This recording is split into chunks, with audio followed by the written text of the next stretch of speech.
Chào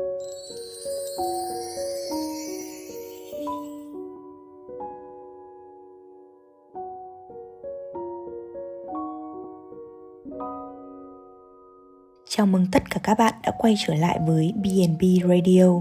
Tập hôm nay chúng mình hãy cùng trò chuyện với nhau một chút về chủ đề cuộc sống độc thân nhé.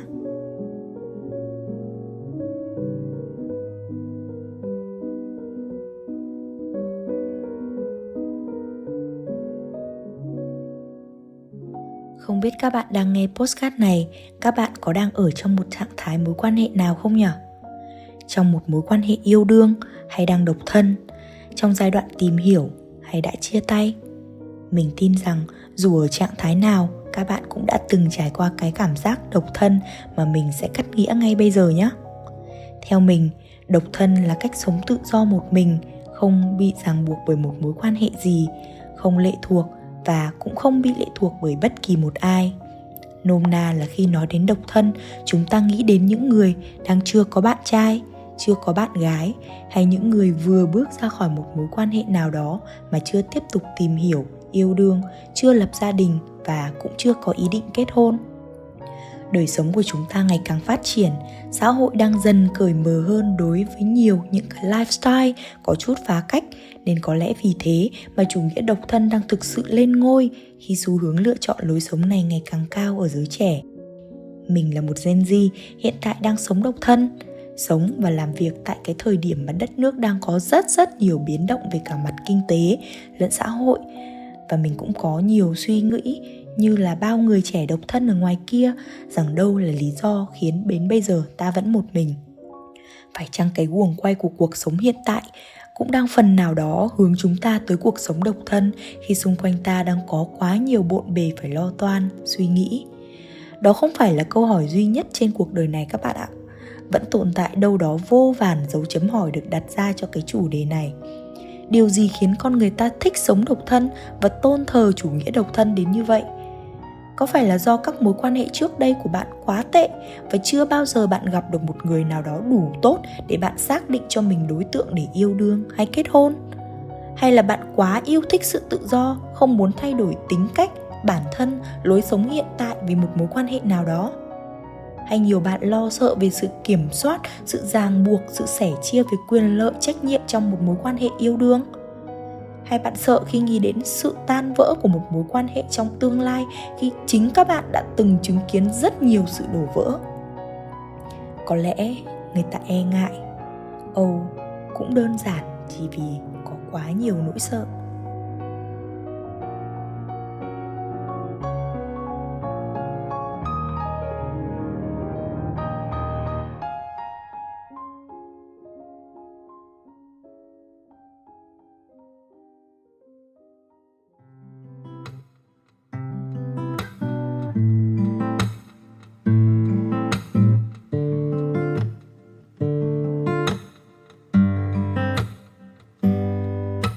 Sau bao nhiêu lần đau, hai ta chẳng còn nhau, chỉ còn lại anh với ánh đèn màu. Em vẫn đang mang giọt sâu, tự nhủ ta sẽ không như lần đầu. Đau y như lần đầu và không mang theo nỗi buồn này thật lâu. Em luôn cho rằng cách anh yêu em thật chẳng giống ai. Băng qua bao cảnh tốt và xấu chắc anh cũng sống dai. Full up with my crew, trong phòng nguyên một đống trai. Nhưng cơn nói ập đến anh chẳng có cách nào chống lại. Mình từng cùng bước với nhau qua ngày rong dài. Giờ điều tồi tệ ập đến thế nhưng em lại trốn chạy. Bỏ mặc lại một mình lonely boy ngay lúc này đây. Tự hỏi liệu giờ này em có còn yêu anh không vậy?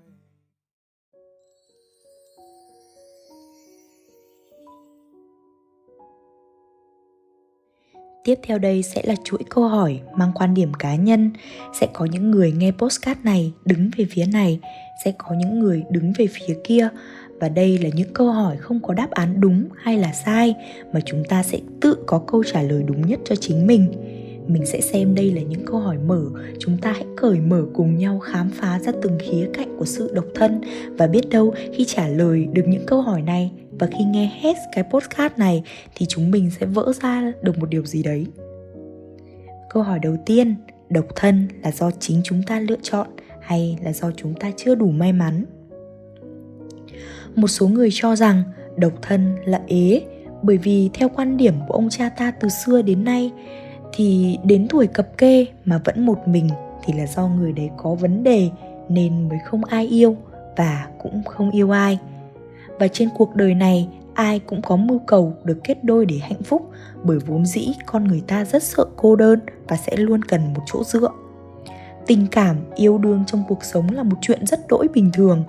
Đó còn được xem là một quy luật của tự nhiên, là một đời sống tình cảm thẩm mỹ mà con người phải có.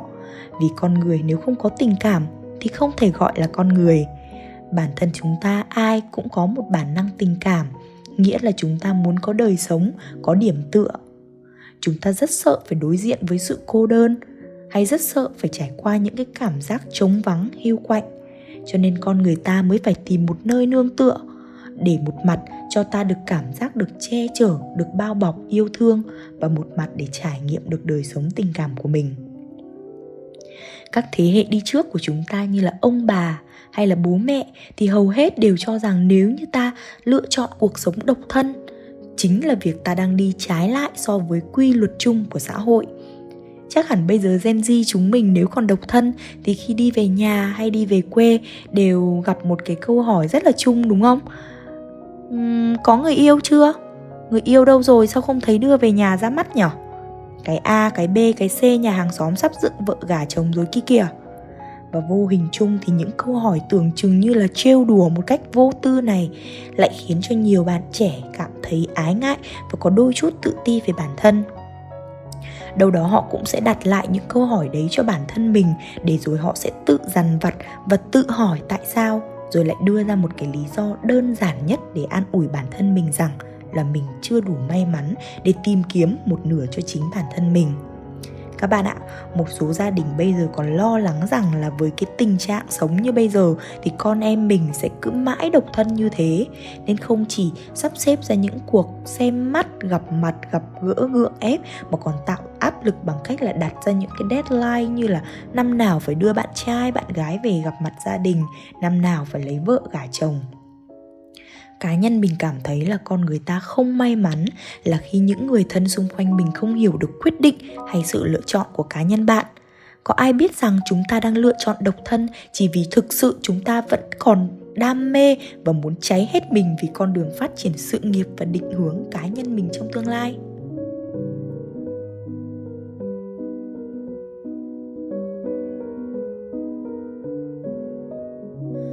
Có nhiều người nói rằng yêu đi, nhưng yêu để làm gì khi chúng ta đang thật sự hạnh phúc trong cuộc sống độc thân này?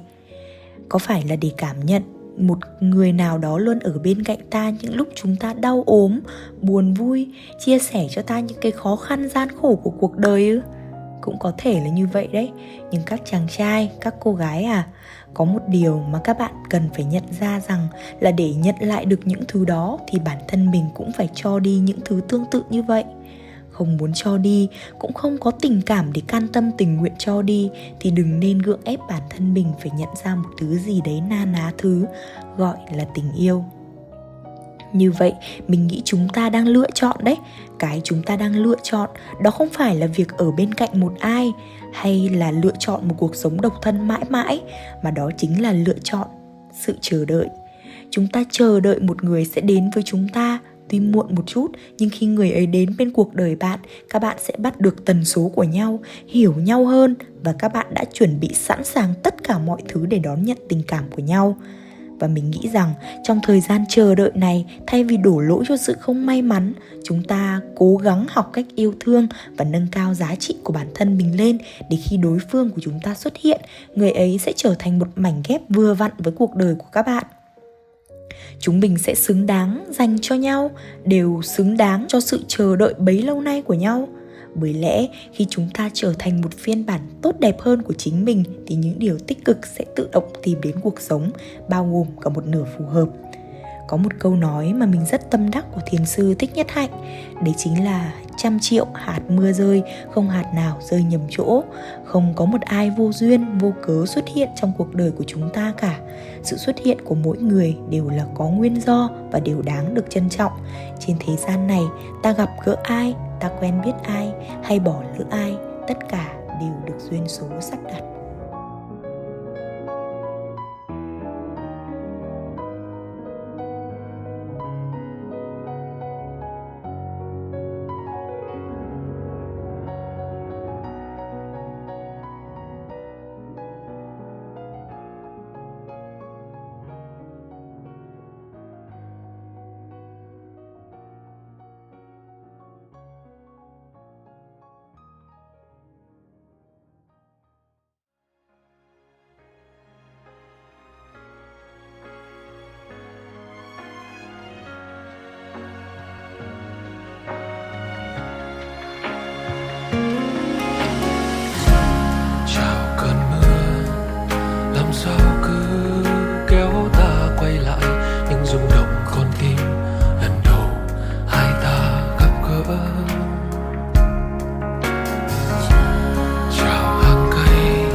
cuối thu. Với anh là ngày khiến hai hàng mi rối bời, vì ngày ấy gặp nhau không ai dám nói một câu chào nhau. Cứ đắm đuối chẳng thể chia xa. Mùa thu rơi vào em vào trong giấc mơ hôm qua. Mùa thu ôm mình em rời xa vòng tay vội vã. Lời em nói ngày xưa đâu đây vẫn âm thầm chìm vào trong mây. Đến bao giờ dặn lòng anh không mong nhớ. Mùa thu rơi vào em vào trong chiếc hôn ngây thơ. Mùa thu không cần anh vì em giờ đây còn mãi. Ngày mai kia nếu có phút giây vô tình thấy yêu sẽ nói câu gì?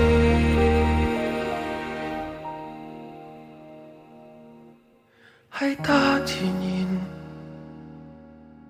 lặng lẽ đi qua.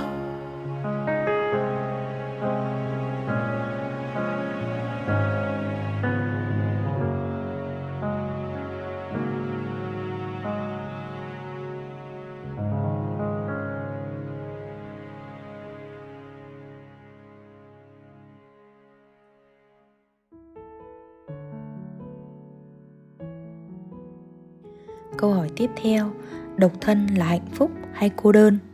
Lại tiếp tục là một câu hỏi được trả lời theo quan điểm cá nhân. Trong quá khứ, mình cũng đã từng cảm thấy thật sự cô đơn khi vừa kết thúc một mối quan hệ. Và mình nhìn thấy bạn bè xung quanh mình cũng như vậy. Mình luôn tự hỏi tại sao sự cô đơn này lại chóng qua thế nhở? Và rồi mình nhận ra rằng là bởi do xung quanh ta vẫn còn rất nhiều mối quan hệ khác để chúng ta quan tâm. Chẳng hạn như những người thân yêu trong gia đình mình, những người bạn bè thân thiết xung quanh chúng ta. Và phải chăng chúng ta chỉ cảm thấy buồn và hụt hẫng khi bước ra một mối quan hệ nào đó, không tiếp tục được thực hiện những thói quen, những việc làm quen thuộc mà chúng ta thường làm với những con người quen thuộc. Phật Pháp thường nói, không có duyên làm sao ta gặp gỡ. Nếu đủ duyên, đủ phận sẽ nương tựa vào nhau. Còn có duyên nhưng chưa có phận thì cho dù có thương nhau đến mấy cũng không thể nương vào nhau. Nhưng dù có duyên hay không có duyên, chúng ta đi với nhau được đoạn nào thì nên trân trọng đoạn đường đó. Bởi có nhân duyên thì ta mới gặp gỡ, đâu dễ gì gặp lại ở kiếp nhân gian. Độc thân sau sự kết thúc của một mối quan hệ. Buồn chứ, buồn một chút cũng được, buồn nhiều chút cũng được. Bởi đó là sự chia ly mà, sự tiếc nuối mà. Nhưng rồi chúng ta sẽ sớm vượt qua cái nỗi buồn này để lại tiếp tục được cô đơn một cách thật kiêu hãnh. Độc thân và cô đơn giống như một cặp bài trùng mà người ta vẫn thường hay nhắc đến. Nhưng độc thân có nghĩa là chúng ta đang chấp nhận cái sự cô đơn ấy, chứ không phải là chúng ta đang thỏa hiệp và giam hãm bản thân mình trong nỗi cô đơn này. Độc thân là độc thân. Đôi khi độc thân còn tốt hơn cô đơn trong chính mối quan hệ của mình. Cuộc đời này đâu có thiếu những cuộc vui, những niềm hạnh phúc. Hà cớ gì mà khi độc thân chúng ta lại không tranh thủ tận hưởng nó nhỉ? Mình nghĩ là độc thân theo trường phái hạnh phúc hay cô đơn chính là do sự nhìn nhận của các bạn. Đâu phải cứ độc thân là bạn luôn chỉ có một mình và tự biến mình trở nên cô độc đâu. Xung quanh ta vẫn còn rất nhiều người yêu thương bạn một cách vô điều kiện, như là ông bà, cha mẹ, anh chị em trong gia đình và bạn bè của bạn. Đâu đó ở ngoài kia còn rất nhiều việc tốt cần một tay bạn giúp sức, như những công việc thiện nguyện này, những cái hoạt động cống hiến cho sự văn minh và phát triển của xã hội trong tương lai. Độc thân hay có bạn đồng hành suy cho cùng cũng chỉ là cách sống do bạn lựa chọn mà thôi. Còn cuộc sống của bạn có gam màu như thế nào, vui tươi, trong sáng hay tối tăm mịt mù, tất cả đều phụ thuộc vào chính bản thân bạn.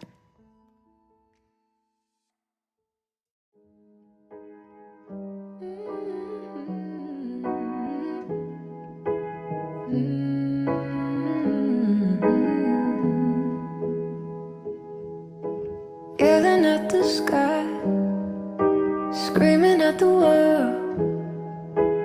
Baby, why'd you go away? I'm still your girl. Holding on too tight,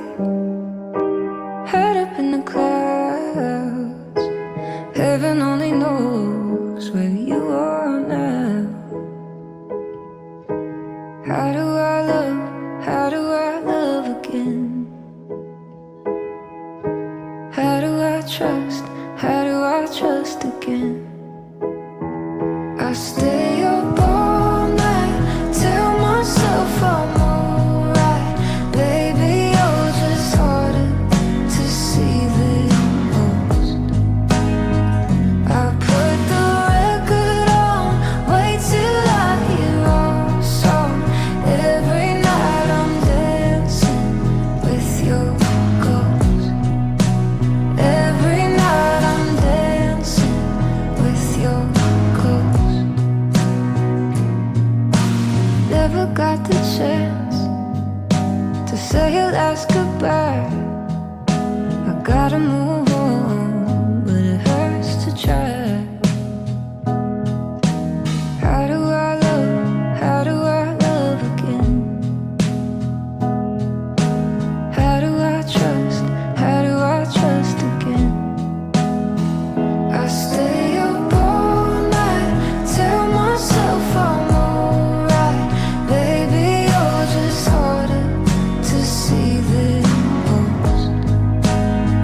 I put the record on, wait till I hear our song. Every night I'm dancing with your ghost. Every night I'm dancing with your ghost.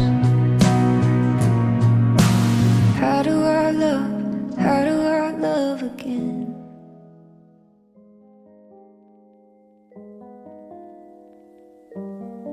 Qua 2 câu hỏi về 4 khía cạnh của sự độc thân, liệu các bạn đã có câu trả lời của chính mình chưa nhỉ? Mình có tìm đọc một số các cái tư liệu để liệt kê ra những cái dấu hiệu cho thấy chúng ta hoàn toàn ổn khi mode on cái chế độ độc thân này. Mỗi dấu hiệu tích cực là 1 điểm, thì trên thang điểm 5 các bạn hãy thử xem mình được bao nhiêu điểm nhé. Đầu tiên, ở vị trí thứ nhất, bạn không khao khát tìm kiếm một mối quan hệ. Trong mỗi dịp gặp mặt, khi đi chơi với bạn bè, bạn luôn tập trung tận hưởng mọi cuộc vui mà không mảy may bận tâm đến những người xung quanh nghĩ gì về mình. Và bạn không nghĩ rằng là liệu họ có đang để mắt tới mình hay không. Bạn không lo lắng, không sốt sắng cho chế độ độc thân của mình. Bạn vui vẻ, trả lời thật lòng với mọi người về personal status và cũng không quan tâm đến đầy dẫy những ứng dụng hẹn hò đang thịnh hành ở trên mạng. Thứ hai, bạn thật lòng hạnh phúc cho những người bạn đã tìm được nửa kia của cuộc đời. Thay vì cảm thấy buồn bã hay khó chịu hay ghen tuông khi bạn bè đã tìm được hạnh phúc mà bản thân cứ mãi lẻ bóng, bạn không hề bận tâm đến điều này mà toàn tâm toàn ý chúc phúc cho họ. Bởi lẽ độc thân đối với bạn cũng là một niềm hạnh phúc và bạn vô cùng mãn nguyện với cuộc sống hiện tại của chính mình. Thứ ba, bạn không còn cảm thấy xót xa cho bản thân. Khi ai nấy đều tìm được bến đỗ, bạn không còn cảm thấy tủi thân hay có suy nghĩ bi quan rằng tại sao cuộc đời bạn luôn cô độc. Bởi lẽ bạn hiểu rõ cái giá trị của bản thân mình, luôn cố gắng để hoàn thiện bản thân mình từng ngày trước khi đi tìm một nửa phù hợp. Thay vì suy nghĩ sống độc thân là một điều thiệt thòi, bạn xem đây là một cơ hội rất tốt để bạn có thể chăm chút, nâng niu phát triển bản thân mình để trở thành một phiên bản tốt hơn của chính mình. Thứ tư, bạn tận hưởng mọi thứ một mình. Bạn không ngại tận hưởng thời gian đi chơi một mình và làm mọi thứ mình muốn một mình. Chẳng hạn như là đi ăn tối tại một nhà hàng mà bạn thích, xem một bộ phim mà bạn mong đợi bấy lâu nay, ngâm mình trong bồn tắm thơm tho sau một ngày dài làm việc vất vả, hay là tự nấu cho mình những bữa ăn ngon, mua sắm cho bản thân những thứ mà mình thích. Độc thân không có nghĩa là nhàm chán, mà bạn biết cách thêm gia vị vào cuộc sống của bản thân mình thì độc thân trở nên quá bình thường. Thứ năm, bạn luôn cảm thấy mình may mắn. Thật tuyệt nếu bạn có một người bạn đồng hành và hiểu bạn, cùng bạn làm tất cả mọi thứ mà bạn muốn. Nhưng bạn cũng có thể hoàn toàn ổn với cuộc sống độc thân này mà, đúng không? Bởi bạn sẽ có nhiều thời gian cho bản thân mình hơn, cho gia đình mình, cho bạn bè xung quanh. Bạn sẽ có nhiều kinh nghiệm du lịch phong phú hơn. Bạn sẽ có thời gian nhiều hơn để gặp gỡ nhiều người. Và bạn có nhiều thời gian để kết bạn. Bởi vì mỗi tình bạn ấy thì đều mang đến cho bản thân chúng ta những cơ hội học hỏi thêm nhiều điều mới. Và biết đâu tình yêu của bạn sẽ khởi sự từ những cái tình bạn bất ngờ nào đó, đúng không?